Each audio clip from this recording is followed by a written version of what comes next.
Y como todos los días vamos a echar un vistazo a la foto fija que nos ofrecen las aplicaciones en tiempo real de nuestro mercado, el IBEX 35, que parece querer recuperar el tono, recuperar esos 15.000 puntos, ahora mismo 14.935 con un avance del 0,11%.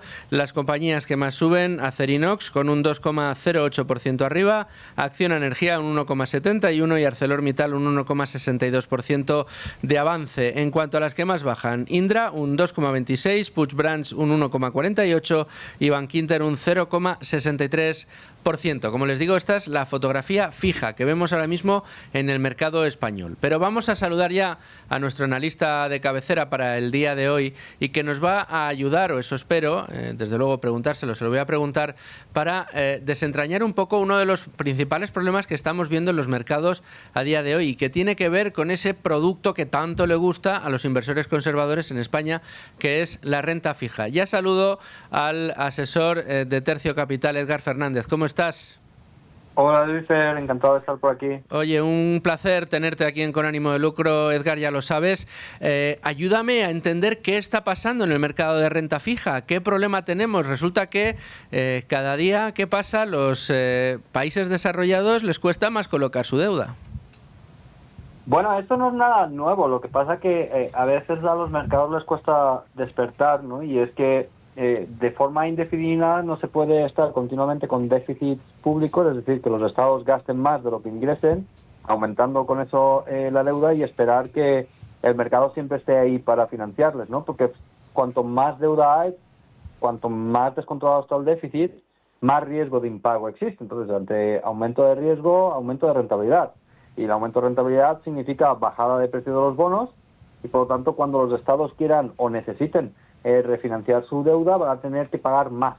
Y eso amplifica el déficit, ¿no? Y estas vorágines de deuda, tanto esto pasa en compañías normales, o sea, privadas, como en los estados. Normalmente se mueve todo en péndulo.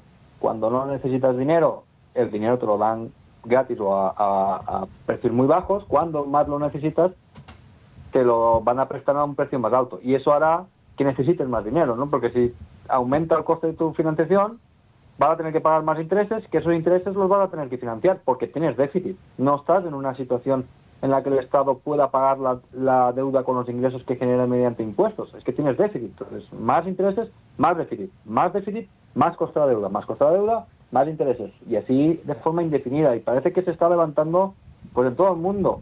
Incluso en Japón, que llevábamos como más de una década, que parecía que Japón se iba a financiar gratis durante toda su vida, ¿no? Y Japón ya está por encima del 1%, que aquí en Occidente nos parecería muy poco, ¿no? Pues porque, por ejemplo, Estados Unidos está pagando 4,15% la deuda a 10 años ahora mismo, pero para Japón era mucho después de mucho tiempo de tipos reales negativos, ¿no?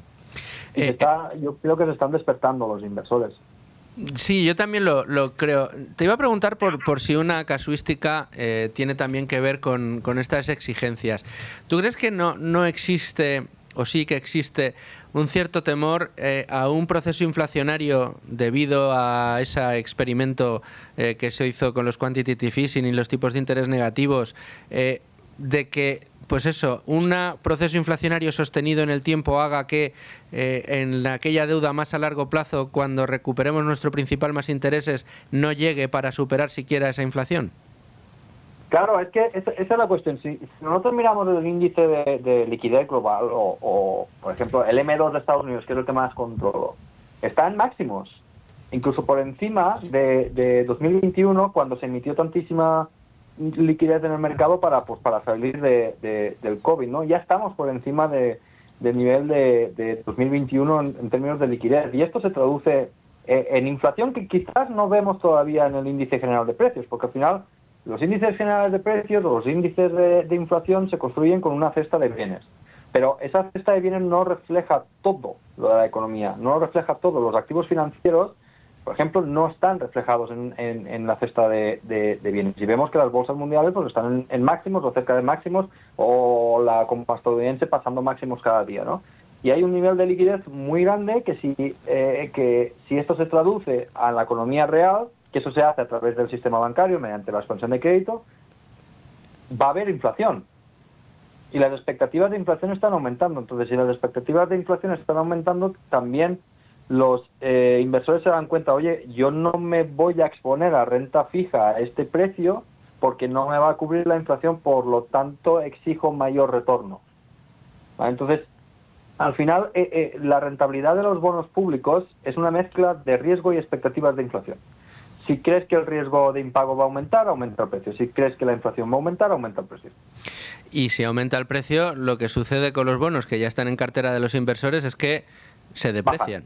Se deprecian de manera muy importante, y el efecto que eso produce en inversores tradicionales de bonos, sobre todo de bonos soberanos, que son, como bien sabes, aquellos que se consideran más conservadores, pues el desasosiego es importante. Edgar, ¿qué pasaría si en algunas economías como la americana la deuda más a largo plazo empieza a alcanzar determinadas cuotas? Cotas, no cuotas. Bueno, pues primero se congelaría todavía más el mercado inmobiliario, que en cualquier economía es importante, porque al final los bancos que prestan hipotecas pues aumentarían su coste, cosa que no está pasando, ¿eh? El coste de las hipotecas está bajando. Llegó hasta los máximos de 8% y ya está en el 6%. Pero si la deuda a largo plazo aumentara pues su tipo de interés, que es bajar su precio, esto se traduciría en un efecto expansión hacia todo. Porque al final, tú decías, los inversores conservadores pues consideran la deuda estatal como la más segura. En realidad, en finanzas se considera como el tipo de interés libre de riesgo. Que el libre de riesgo no está, pero es lo que se considera. A partir de ahí hay spreads, es decir, hay diferenciales. Si a mí el tipo libre de riesgo teórico me da un 4, por tomar un poco de riesgo te voy a cobrar un 5, por un poquito más de riesgo un 6, por un poquito más de riesgo un 7, ¿no? Y entonces eso afecta a absolutamente todo. Y cuando la liquidez en el mercado de crédito se para, porque se llega a cuotas que son demasiado altas, es cuando la economía empieza a resentirse. Y cuando la economía empieza a resentirse, normalmente los bancos centrales acuden al rescate bajando los tipos de interés. Y eso crea inflación. ¿Y tú crees que esa espiral inflacionista la vamos a ver, Edgar? No tengo la más absoluta idea. Pero siempre digo que no te fíes nunca de un burócrata, ¿no? Y entonces, pues ahora parece ser que el mercado ya está descontando con total probabilidad de que la Fed va a bajar los tipos de interés en Estados Unidos. Y eso va a ser sinónimo, de no sabemos si veremos esa espiral, pero que le han echado alguna apuesta más para que suceda así, ¿no? Exacto, no sabemos si va a pasar o no. Yo no soy el mayor experto para opinar sobre esto, y aunque trajeras al mejor experto nunca acertaría, porque es imposible de acertar, pero todo indica que puede haber un repunte de la inflación en todo el mundo. De hecho, en las economías en desarrollo ya se está viendo. Economías en desarrollo que pues durante los últimos 2 años habían estabilizado su inflación, muchas de ellas están viendo inflación en el 4%. Europa todavía no estábamos ahí, pero es que Europa está medio muerta económicamente, o sea, no esperamos crecimiento real por encima de la inflación, pero en Estados Unidos también vemos como la inflación mayorista y minorista está aumentando, no tanto como algunos pronosticaron por el efecto de los aranceles. Los aranceles, la verdad es que está teniendo un efecto pues bastante bajo en comparación a lo que se esperaba.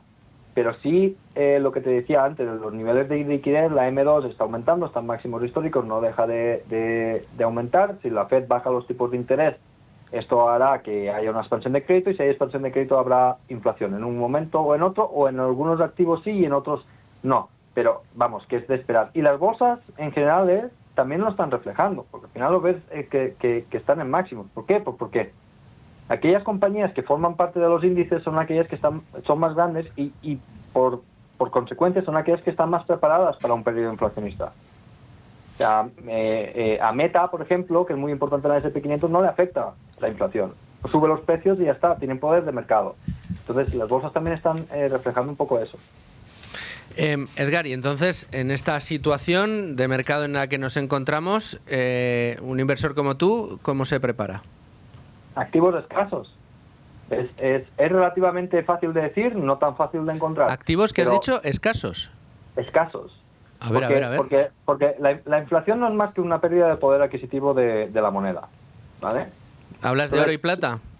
No, puede ser oro y plata. Yo no invierto en metales preciosos, pero por ejemplo infraestructura. Las infraestructuras son activos escasos. Es decir, infraestructuras que son absolutamente necesarias para la economía, la inflación no les afecta porque como son escasos, o sea, es decir, imagínate, vamos a poner un caso, una autopista. Si suben los precios porque sube la inflación, no se va a construir una autopista al lado, es un activo escaso. Una infraestructura de licuefacción de gas, por ejemplo, eso es un activo escaso. O sea, al final todo aquello que aporta valor a la economía independientemente en la moneda en la que esté reflejado. ¿Vale? Por ejemplo, si hay mucha inflación y los precios de los restaurantes aumentan mucho, pues es verdad que la gente puede decidir no ir tanto a un restaurante.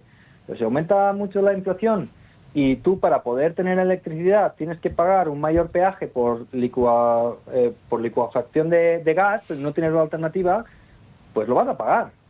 ¿Vale? Entonces hay activos o hay precios que son sensibles, ¿vale? La demanda es más elástica o es menos elástica, y hay activos en los que no es tan flexible. Antiguamente, ahora ya no tanto, porque ya se han pasado con los precios. Por ejemplo, se decía que el tabaco iba a resistir cualquier periodo inflacionario, porque la gente es una adicción y la gente lo va a seguir pagando. Ahora ya el precio ya es tan alto que quizás por ahí no se pueda. Pero, por ejemplo, la gasolina. Si dobla el precio de la gasolina, la gente podrá decir, bueno, pues no me voy a visitar a mis padres 2 veces al mes y voy solo una, pero el consumo no va a bajar. Pero bueno, la gasolina es una commodity que tiene otros componentes de oferta y demanda, ¿no? Pero bienes escasos es todo aquello que no importa en la moneda en la que estés usándolos. No importa que el dólar baje, no importa que el euro baje. Eso van a ser pequeños monopolios porque son bienes escasos y por lo tanto van a poder resistir.